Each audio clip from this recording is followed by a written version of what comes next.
Hi friends, मैं हूं पूनम और आज का हमारा टॉपिक है वुड्स डिस्पैच। वुड डिस्पैच ही वो डॉक्यूमेंट था जो हमारे लिए इंडियन एजुकेशन सिस्टम लेके आया। वही इंडियन एजुकेशन सिस्टम जिससे भारतीय को अपना एक एजुकेशन सिस्टम मिला। 1853 में आफ्टर 20 इयर्स जब वापस से चार्टर एक्ट ब्रिटिश संसद के सामने लाया गया तो उन्होंने फिर से इंडिया में एजुकेशन की इन्वेस्टिगेशन करने की सोची। इन्वेस्टिगेशन जब शुरू हुई तो इन्वेस्टिगेशन करने के लिए उन्होंने चार्ल्स वुड, जो ब्रिटिश पार्लियामेंट के एक रिप्रेजेंटेटिव थे, और उन्होंने ईस्ट इंडिया कंपनी के बोर्ड ऑफ कंट्रोल का मेंबर बनाकर भेजा। और चार्ल्स वुड जो थे उन्होंने यहाँ पे आके इन्वेस्टिगेशन किया।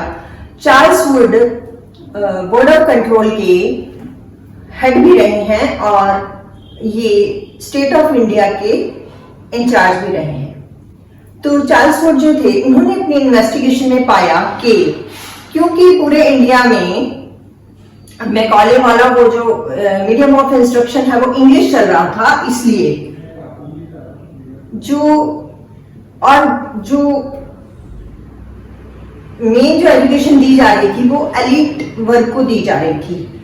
तो उन्होंने ये सब देखा कि अब मेन जो इनकी जो ईस्ट इंडिया कंपनी जो है उनको क्या चाहिए था, उनको चाहिए थे पब्लिक सर्वेंट, कि कुछ ऐसा किया जाए कि जो इंडिया के लोग हैं उन्हें पब्लिक सर्वेंट की तरह हम यूज कर सके। तो चार्ल्स वुड ने देखा कि अगर मास एजुकेशन देनी है, उन्होंने देखा कि जो इंडिया के लोग हैं वो करप्ट हैं, और उनके मुताबिक कि उस समय इंडिया के लोग जो थे वो इमोरल थे और र्यूड थे और एजुकेटेड नहीं थे, बहुत ही इमोरल थे। तो उन्होंने ये सोचा कि इनको सही करने का एक ही तरीका है कि इनको एजुकेटेड बनाया जाए, इनको इंग्लिश जो वेस्टर्न एजुकेशन है वो इनको दी जाए। तो उन्होंने अपनी जो एक उन्होंने अपना लेटर तैयार किया और उस लेटर में उन्होंने अपनी जो रिकमेंडेशंस थी वो उन्होंने लिख के, और उस समय के जो गवर्नर जनरल थे लॉर्ड डलहौजी, उनको उन्होंने भेजा। उन्होंने क्या क्या यहाँ पे रिकमेंडेशन की। जो वुड्स डिस्पैच इन्होंने लिखा, इन्होंने अपना एम क्या बताया कि जो इस चार्टर ये जो डिस्पैच था, ये एक्चुअली लेटर इन्होंने डिस्पैच किया था तो इसका नाम था चार्टर ऑफ एजुकेशन, लेकिन ये फेमस हुआ वुड्स डिस्पैच के नाम से। इसका एम था कि इंडियन लोगों को मास एजुकेशन दी जानी चाहिए ताकि उन्हें पब्लिक सर्वेंट बनाया जा सके। ये यूरोपियन आर्ट, साइंस, फिलॉसफी और इंग्लिश लिटरेचर पढ़ाया जाना चाहिए। इस तरह की एजुकेशन लेके ही ये कुछ हमारे लिए काम करने के लायक बन सकेंगे।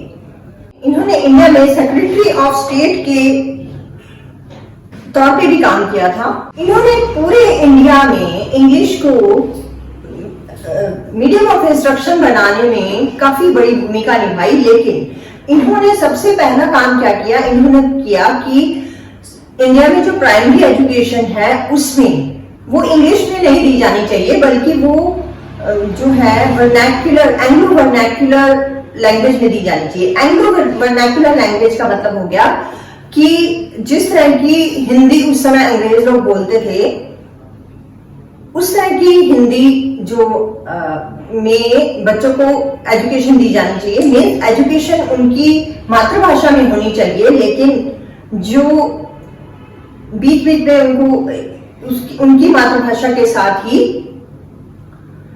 इंग्लिश मिक्स करके कुछ वर्ड्स इंग्लिश के भी बोलते जाए बीच में, इस तरीके से उन्हें पढ़ाया जाना चाहिए, प्राइमरी एजुकेशन दी जानी चाहिए। इन्होंने अपने डिस्पैच में ब्रिटिश संसद से ये रिकमेंडेशन की कि एजुकेशन देने की जिम्मेदारी है वो ईस्ट इंडिया कंपनी की ही होनी चाहिए। इस जिम्मेदारी को नेग्लेक्ट नहीं किया जाना चाहिए, और जो पार्लियामेंट है ब्रिटिश पार्लियामेंट है, उन्होंने इनकी बात को पूरी तरह से माना। इन्होंने दूसरा इंपॉर्टेंट काम ये किया कि इन्होंने सब इंडिया में पहली बार टीचर ट्रेनिंग की बात करी। इन्होंने टीचर ट्रेनिंग के लिए इंस्टीट्यूट खोले कि अगर अच्छे ट्रेन टीचर होंगे तभी तो वो बच्चों को अच्छे से पढ़ा पाएंगे। तो एजुकेशन है वो धर्म के अकॉर्डिंग ना होके और सेक्युलर होनी चाहिए, सेक्युलर होनी चाहिए। मैं लिख देती हूँ यहाँ पे, थोड़ा सा आप लोगों को हेल्प मिलेगी।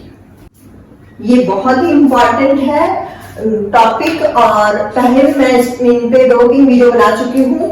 प्री मैकॉले पीरियड भी बनाया है, मैकॉले मिनट पे बनाया है, पूरा डिटेल में हिंदी ट्रांसलेटेड है, वो वुड डिस्पैच पे बनाया है।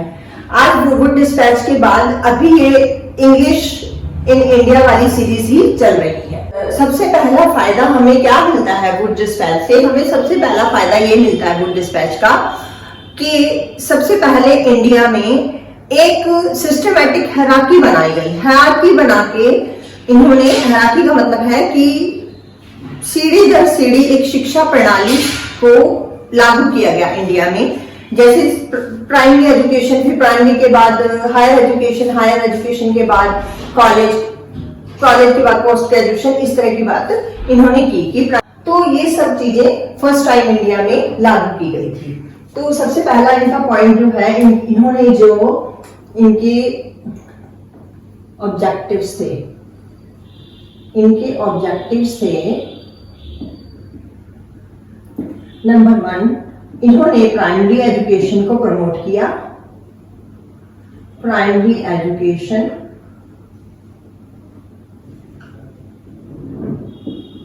इन्होंने प्राइमरी एजुकेशन पे जो लैंग्वेज है वो medium of instruction, medium of instruction की जो लैंग्वेज है वो रहेगी मदर टंग। मदर टंग आप लोग साथ साथ लिखते जाएं। बोर्ड पे मैं शॉर्टकट में लिखी हूँ, लेकिन जो मैं बोल रही हूँ वो भी उतना ही इंपॉर्टेंट है। प्राइमरी एजुकेशन में मदर टंग, उसके बाद इन्होंने विमेन एजुकेशन की बात की। विमेन एजुकेशन जो उस समय के दौरान, उस समय की परिस्थिति के दौरान एक बहुत ही नया आइडिया था ये विमेन एजुकेशन। नंबर 3, इन्होंने टीचर्स ट्रेनिंग की बात की। ट्रेन टीचर चाहिए हमें। सेक्युलर एजुकेशन की बात की कि जो एजुकेशन है वो किसी हिंदू या ईसाई धर्म पे आधारित नहीं होनी चाहिए, कि मुस्लिम धर्म पे आधारित नहीं होनी चाहिए, क्योंकि उससे पहले ज्यादातर जो हिंदू लोग थे वो गुरुद्वारों मंदिरों में ही बच्चे शिक्षा लेते थे, और जो मुस्लिम लोग हैं वो उन्हें मुस्लिम बच्चे हैं उनको मदरसों में शिक्षा दी जाती थी। तो इन्होंने कहा सेक्युलर एजुकेशन होगी, स्कूल्स में कोई धर्म का प्रचार नहीं किया जाएगा या धर्म वाली शिक्षा नहीं दी जाएगी, सबको वेस्टर्न एजुकेशन ही दी जाएगी। हाँ, एक बात और कि वुड डिस्पैच जो है इसे इंग्लिश का मैग्ना, इसे इंडियन एजुकेशन का मैग्ना कार्टा भी कहा जाता है। इसे कहते हैं मैग्ना कार्टा। मैग्ना कार्टा क्या था? जो इंग्लैंड में एक बार एक किंग थे जिन्होंने सबसे पहले लॉज बनाए थे कि सिर्फ किंग के लॉ नहीं चलेंगे, हम एक लॉ की बुक बनाएंगे, उसके अकॉर्डिंग ही पूरा जो हम अपना स्टेट है उसकी कार्रवाई को चलाएंगे, उसी के बेस पे। क्योंकि इंडिया में पहली बार एजुकेशन के लिए कुछ लॉज बने, इसलिए इसे Magna carta of Indian education system कहा जाता है। इंडियन एजुकेशन सिस्टम कहा जाता है, Magna carta of Indian education system. ये वर्ड याद रख लीजिए, पहले क्वेश्चन आ चुका है, फिर से आ सकता है। इन्होंने डाउनवर्ड फिल्ट्रेशन पॉलिसी जो थी उसे रिजेक्ट कर दिया था। रिजेक्शन ऑफ डाउनवर्ड, जानते हैं ना downward filtration policy.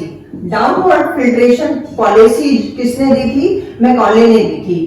Downward filtration policy ये मैकॉले ने दी थी कि सबसे पहले हम एक एलिट वर्ग को एजुकेशन देके और उसे तैयार करते हैं जो ब्लड में और अपने कलर से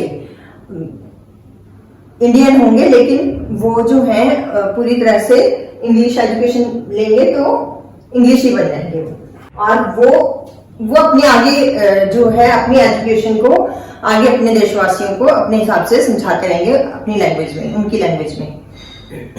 तो ये थी डाउनवर्ड फिल्ट्रेशन थ्योरी, जिसका इन्होंने बिल्कुल मना कर दिया कि ये बिल्कुल बेकार पॉलिसी है, इसका कुछ नहीं करना, इसका कुछ नहीं वो करना, हमें नहीं चाहिए ये काम नहीं, ये मतलब ये पॉलिसी वर्क नहीं कर रहे थे। उसके बाद इन्होंने जो था एक हायरार्की बनाई, hierarchy of education. Hierarchy of education system में क्या था, सबसे पहले तो प्राइमरी एजुकेशन, सेकेंडरी एजुकेशन और उसके बाद जो यूनिवर्सिटी लेवल की जो पोस्ट ग्रेजुएशन होनी चाहिए, फिर पोस्ट ग्रेजुएशन होनी चाहिए। ऐसा इन्होंने हायरार्की वाली जो बात है उन्होंने कही और उसे लागू भी किया उस एजुकेशन सिस्टम को इन्होंने, ताकि स्टूडेंट्स जो हैं वो सीढ़ी दर सीढ़ी आगे बढ़ सके। और प्राइमरी एजुकेशन में इन्होंने जो मदर टंग का जो बात कही थी वो इसलिए भी थी कि जो भी वो लैंग्वेज, जो भी एजुकेशन है वो ज्यादा से ज्यादा लोगों तक पहुंच सके। एजुकेशन की जो एक्सेसिबिलिटी है वो ज्यादा से ज्यादा लोगों तक पहुंचे, उनकी भाषा में ही एजुकेशन इसलिए दी जानी चाहिए। One education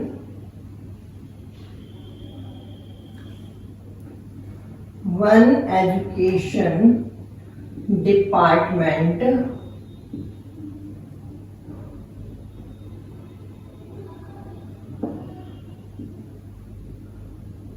in every province। Her province में, प्रोविंस होते थे पहले, डिस्ट्रिक्ट नहीं बोलते थे, पहले प्रोविंस बोलते थे, जो बड़े सिटीज होते थे प्रोविंस। और इसी के चलते सबसे पहली बार स्थापना की गई इंडिया में education department, first education department,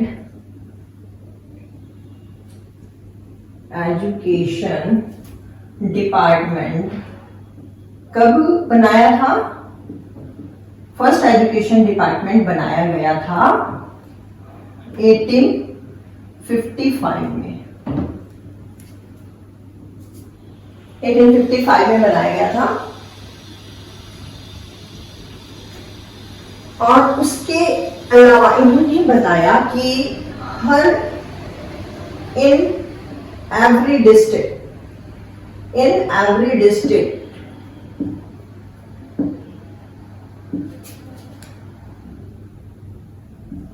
there should be one government school. एक गवर्नमेंट स्कूल जरूर होना चाहिए, ऐसा गवर्नमेंट स्कूल जो सरकार के द्वारा बताए हुए नियमों पे चलता हो, ऐसा हर डिस्ट्रिक्ट में होना चाहिए। उसके बाद अब आती है बारी हायर एजुकेशन की, क्योंकि आप ये मत सोचिए कि ये प्राइमरी एजुकेशन और सेकेंडरी एजुकेशन की बात कर रहा है, लेकिन हमारे इंग्लिश लिटरेचर के सिलेबस में इनमें से कुछ किसी भी चीज पे क्वेश्चन पूछा जा सकता है, क्योंकि यही वो डिस्पैच है जिससे पहली बार इंडिया में यूनिवर्सिटीज की स्थापना की गई थी। हायर एजुकेशन के लिए इन्होंने higher education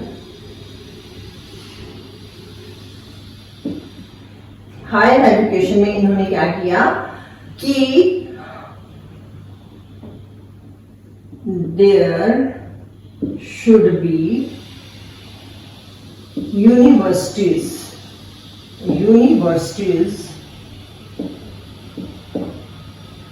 based on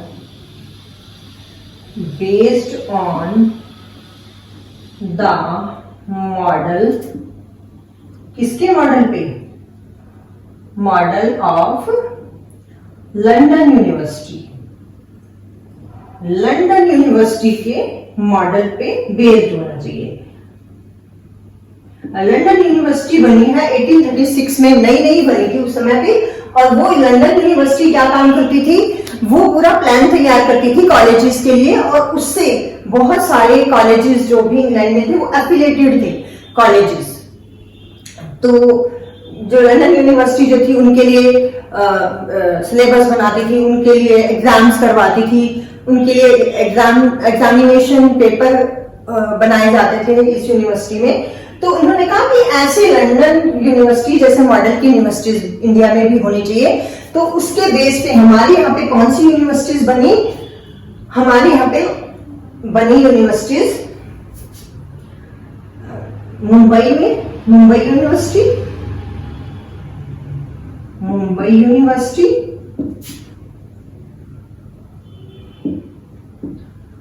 Calcutta university,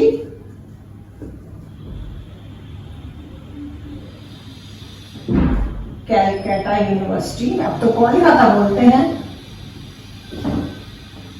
university and Madras university. कब बनी ये?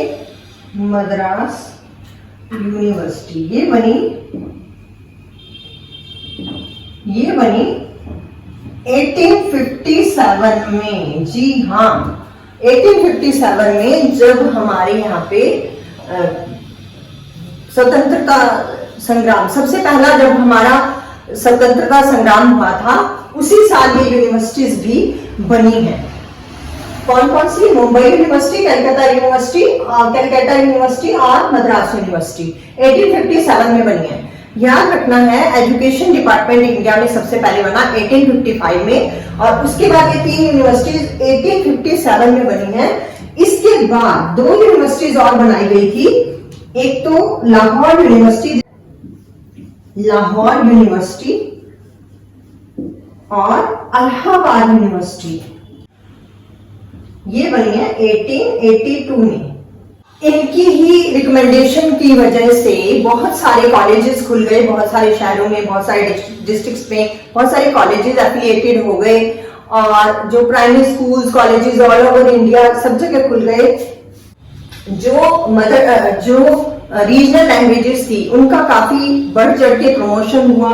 एक बात मैं आपसे और कहना चाहती हूँ कि इन लोगों ने जो पहले जो मिशनरी स्कूल थे उनकी तरफ कोई खास ध्यान नहीं दिया, उनके लिए कोई खास प्रोविजंस नहीं रखे थे। इन्होंने मिशनरीज एजुकेशन को ज्यादा प्रमोट नहीं किया। और अब नया क्या होने लगा था कि जगह जगह प्राइवेट स्कूल्स खुल रहे थे। प्राइवेट स्कूल्स खुलने से लोगों में मतलब सबसे बड़ी प्रॉब्लम्स क्या आ रही थी, एजुकेशन में ज्यादा क्यों नहीं फैला पा रहे थे? क्योंकि पैसा नहीं था एजुकेशन को इतना ज्यादा, इतने बड़े लेवल पे एजुकेशन को प्रमोट करने के लिए।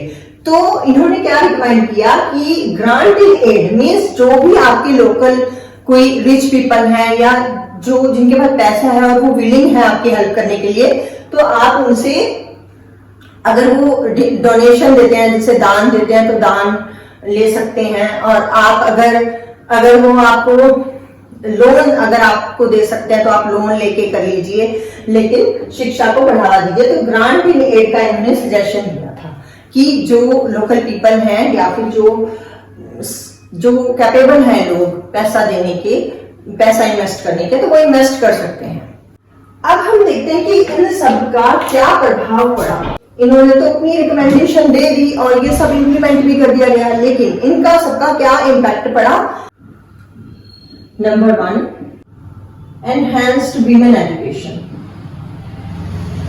वीमेन एजुकेशन जिसपे पीछे पहले कभी ध्यान ही नहीं दिया गया था, अब की बार वीमेन एजुकेशन पे जो है उसको बढ़ावा दिया गया। और एक बैंथम स्कूल खोला गया, जो बैंथम स्कूल फॉर एजुकेशन खोला गया।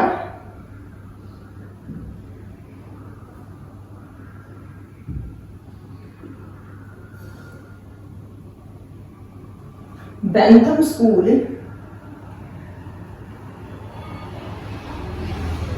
To advance women education. Women education को बढ़ावा देने के लिए बेंथम स्कूल खोला गया। और ये किसने खोला? ये खोला जेईडी बेंथम ने। मतलब इस बंदे ने ग्रांट दी तो ये विमेन कॉलेज खुल गया, विमेन स्कूल खुल गया।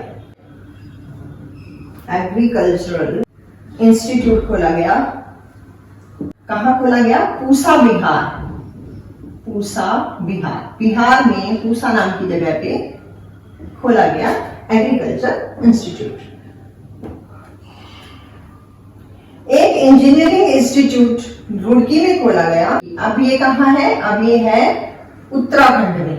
इससे ये फायदा हुआ कि वेस्टर्नाइजेशन तेजी से बढ़ा। एजुकेशन का वेस्टर्नाइजेशन तेजी से हो गया। एजुकेशन का वेस्टर्नाइजेशन हुआ और बहुत सारे जितने भी स्कूल थे सब में जो है प्रिंसिपल, हेडमास्टर, ये सब टीचर सब अपॉइंट किए गए। सबसे पहली बार प्राइवेट इंडियन एजुकेटर देखने को मिले। सबसे पहले इंट्रोडक्शन। अब क्या इंडियन लोग भी बढ़ चढ़ के आने लगे बच्चों को पढ़ाने के लिए। Introduction of Indian private educator. क्यों ये मतलब उतना सक्सेसफुल नहीं हो सका जितना होना चाहिए था? इसकी क्या कारण थे? लिमिटेशंस क्या थी? इनकी लिमिटेशंस थी, नंबर 1, ओनली एकेडमिक एजुकेशन। इन्होंने सिर्फ एकेडमिक एजुकेशन की बात की, इन्होंने वोकेशनल की बात नहीं की, इन्होंने टेक्नोलॉजी की कोई एजुकेशन की बात नहीं की। नेग्लेक्ट किया, neglect the Dalit community and plight of women। अब यहाँ पे इन्होंने बाकी सब तो देखा कि विमेन एजुकेटेड नहीं है, विमेन को एजुकेशन दी जानी चाहिए, लेकिन उन्होंने इस चीज को नेग्लेक्ट कर दिया कि विमेन को उन्हीं के घर में किस तरीके से ट्रीट किया जाता है। विमेन की कंडीशन जो है वो जो मेन के कंपैरेटिवली कितनी ज्यादा नीचे है। उनको उनकी स्थिति से उबारने और एक नई समझ देने के लिए उनका ब्रेन जो है उसको नए तरीके से समझाना, उनका ब्रेन वॉश करके और उनको एजुकेशन तक लाना बहुत ही मुश्किल था। क्योंकि उस जमाने में जो घर के लोग थे वो खुद ही नहीं चाहते थे कि उनके घर की महिलाएं या लड़कियां पढ़ाई लिखाई करें। और इसके अलावा कुछ दलित कम्युनिटी भी थे, कुछ मार्जिनलाइज्ड कम्युनिटीज भी थी, जैसे दलित थे और दलित में और भी बहुत ज्यादा अनटचेबल्स भी आ जाते हैं, स्वीपर्स भी आ जाते हैं। क्योंकि इंडियन जो कम्युनिटी है उसका सिस्टम उस समय पे तो और ज्यादा कॉम्प्लिकेटेड था। तो इन्होंने अगर ये लोग आ भी जाते थे, मान लो पढ़ने के लिए आ भी जाते थे स्कूल्स में, तो इनके साथ जैसे अगर कोई दलित आ गया तो उसे कोई टच नहीं करेगा, उसे कोई पानी नहीं पिलाएगा। तो ये सब चीजें इन्होंने वुड डिस्पैच ने नेग्लेक्ट कर दी थी, जिससे जो क्वालिटी एजुकेशन थी वो विमेन और दलित में तक नहीं पहुंच पाई इतनी अच्छे से। इन्होंने केवल वेस्टर्न एजुकेशन दी थी, मतलब जो इंग्लैंड की कल्चर के बारे में एजुकेशन या फिर यूरोप के कल्चर के बारे में और सब इन्होंने कल्चर के बारे में एजुकेशन दी, उन्हीं के ही इन्होंने सब चीजें पढ़ाई, उन्हीं का लिटरेचर पढ़ाया, जिससे कि जिस क्षेत्र में वो लोग रहते थे वहां के कल्चरल जो नॉलेज थी उनको बढ़ावा नहीं मिल पाया। वहां की रीजनल लैंग्वेजेस और रीजनल जो जानकारी थी वो उतनी उन लोगों में नहीं आ पाई जितनी आनी चाहिए थी। मीन्स वो अपने कल्चरल हेरिटेज को उतना नहीं जान पाए जितना वो अगर कोई व्यवस्था की जाती तो वो अपने कल्चरल हेरिटेज को ज्यादा अच्छे से जान पाते। इसके अलावा फाइनेंशियल लिमिटेशंस तो थी ही, क्योंकि इंडिया एक बहुत ही बड़ा नेशन था, उस समय भी बहुत बड़ा था, और इतने बड़े लेवल पे मास एजुकेशन देना बहुत ही मुश्किल काम था गवर्नमेंट के लिए। इसके अलावा इन्होंने जो था सेंट्रलाइज कर दिया था कंट्रोल को, कि सेंटर से ही कंट्रोल होगी ये पूरी एजुकेशन का जो सिस्टम है, एक ही सेंटर से कंट्रोल किया जाएगा, जिससे लोकल लेवल पे एजुकेशन को लेके ज्यादा काम नहीं हो पाया। वुड डिस्पैच ने पहली बार 5 प्रोविंसेस में, 5 प्रोविंसेस कौन से थे इनके? बॉम्बे, मद्रास, पंजाब, बंगाल, नॉर्थ वेस्टर्न भी जो थे, बॉम्बे, मद्रास, पंजाब, बंगाल, नॉर्थ वेस्टर्न ये जो थे, इनमें पहली बार इन्होंने पब्लिक इंस्ट्रक्शन डिपार्टमेंट खोली। पब्लिक इंस्ट्रक्शन डिपार्टमेंट इन्होंने खोले सबसे पहली बार। ये डिपार्टमेंट इंस्ट्रक्शन देते थे कि किस तरीके से एजुकेशन दी जानी चाहिए। अब जो यूनिवर्सिटीज थी वो अलग अलग सब्जेक्ट्स पे और अलग अलग लैंग्वेजेस के लिए डिग्रीज देती थी। ऐसा सेटअप एजुकेशन सिस्टम का बनाया गया। डीमेरिट्स क्या थे? डीमेरिट्स में सबसे पहले तो ये था कि इन्होंने जो रिकमेंडेशंस की उन्हें बहुत टाइम तक तो लागू ही नहीं किया गया, और जिन्हें लागू किया भी गया तो ढंग से लागू नहीं किया गया। दूसरी इनकी कमी थी कि इन्होंने जो मिशनरी स्कूल्स को बढ़ावा नहीं दिया, और जिसकी वजह से जो है बहुत सारी जो इन्होंने प्राइवेट कोशिशें थी उनको भी एनकरेज नहीं किया। अगर ये प्राइवेट जो एफर्ट्स थी उनको एनकरेज करते, मिशनरीज को एनकरेज करते, तो इंडिया में और ज्यादा एजुकेशन का वेस्टर्नाइजेशन होता। ज्यादातर तो वर्नैक्युलर स्कूल जो थे वो एस्टेब्लिश हो ही नहीं पाए, और जो ज्यादातर जो भी योजनाएं बनाई गई थी वो प्रैक्टिकली लागू नहीं हो पाई। जो यूनिवर्सल लिटरेसी थी कि सब एक पर्टिकुलरली कि सब लोग अक्षर ज्ञान प्राप्त कर लें, वो चीज भी कामयाब नहीं हो पाई। इसके बाद 1857 में जब रिवोल्ट हो गया इंडिया में, पहला स्वतंत्रता संग्राम हो गया, उसके बाद तो जो ब्रिटिश गवर्नमेंट है उसने सारा का सारा जो इंडिया का प्रबंध था वो अपने हाथ में ही ले लिया, और ईस्ट इंडिया कंपनी जो है ब्रिटिश क्राउन के अंडर आ गई, और फिर से इंडिया में एजुकेशन नेग्लेक्ट हो गई। तो ये था हमारा आज का वुड्स डिस्पैच 1854। तो मिलते हैं नेक्स्ट वीडियो में, तब तक के लिए बाय, थैंक यू।